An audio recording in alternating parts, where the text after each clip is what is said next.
പ്രമേഹമുള്ള ആളുകൾക്ക് വീട്ടിൽ തന്നെ ചെയ്യാൻ പറ്റുന്ന ലളിതമായ വ്യായാമങ്ങളുടെ 6ാമത്തെ വീഡിയോയാണിത്. അപ്പോൾ എക്സർസൈസ് ചെയ്യുന്നതിന് മുമ്പ് നിങ്ങൾ നിർബന്ധമായിട്ടും സ്ട്രെച്ചിങ്ങും വാമപ്പും ചെയ്തിരിക്കണം. അതിനുശേഷം വേണം വ്യായാമങ്ങൾ ചെയ്തു തുടങ്ങാനായിട്ട്. അപ്പോൾ നമ്മൾ ഇന്ന് കാലിൻ്റെ എക്സർസൈസാണ് കാണിക്കുന്നത്. അപ്പോൾ അത് ഓരോന്നായിട്ട് നോക്കാം. അപ്പോൾ ആദ്യം നമ്മളുടെ ഹിപ്പ് ഒന്ന് സ്ട്രെച്ച് ചെയ്യണം. അപ്പോൾ നമ്മളിങ്ങനെ നേരെ നിൽക്കുക, അതിനുശേഷം കാൽ ഈ രീതിയിൽ പൊക്കി കയ്യിൽ മുട്ടിക്കുക. ഇതൊരു 15 തൊട്ട് 20 പ്രാവശ്യം റിപ്പീറ്റ് ചെയ്യുക ആദ്യ ദിവസം.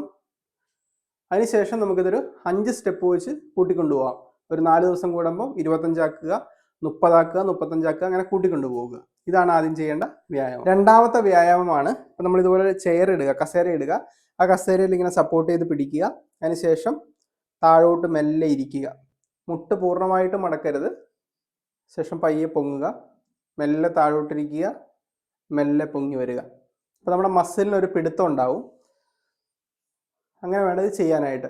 ഒരു 15 തൊട്ട് 20 പ്രാവശ്യത്തെ റിപ്പീറ്റ് ചെയ്യുക. 4-5 ദിവസം കൂടുമ്പോൾ 5 സ്റ്റെപ്പ് വെച്ച് കൂട്ടിക്കൊണ്ടുപോവുക. 20 എന്നുള്ളത് 25 ആക്കുക, 30 ആക്കുക, അങ്ങനെ കൂട്ടിക്കൊണ്ടുപോവുക. ഇതാണ് രണ്ടാമതായിട്ട് ചെയ്യേണ്ട വ്യായാമം. മൂന്നാമതായിട്ട് ചെയ്യേണ്ട വ്യായാമമാണ് ഇനി കാണിക്കുന്നത്. അപ്പോൾ അതിന് നമ്മൾ ഇതുപോലൊരു ഭിത്തിയിൽ സപ്പോർട്ട് ചെയ്ത് പിടിക്കുക. അതിനുശേഷം നമ്മളുടെ ഉപ്പൂറ്റി കാലിൻ്റെ തള്ളവിരൽ പൊക്കി പൊങ്ങുക ഈ രീതിയിൽ. അപ്പോൾ നമ്മളുടെ കാഫ് മസിൽ, ഈ ഭാഗത്തുള്ള മസിൽ നന്നായിട്ട് ടൈറ്റ് ആയതായിട്ട് ഫീൽ ചെയ്യും. ഇതൊരു 15 തൊട്ട് 20 പ്രാവശ്യം റിപ്പീറ്റ് ചെയ്യുക. നേരത്തെ പറഞ്ഞ പോലെ 4-5 ദിവസം ഇടവേളകളിൽ 5 സ്റ്റെപ്പ് വെച്ച് കൂട്ടിക്കൊണ്ടുപോകുക, 25-30 എന്നുള്ള രീതിയിൽ. ഇതാണ് മൂന്നാമതായിട്ട് ചെയ്യേണ്ട വ്യായാമം. അപ്പം ഞാൻ നേരത്തെ ചെയ്തിട്ടുള്ള 5 വീഡിയോകളുണ്ട്.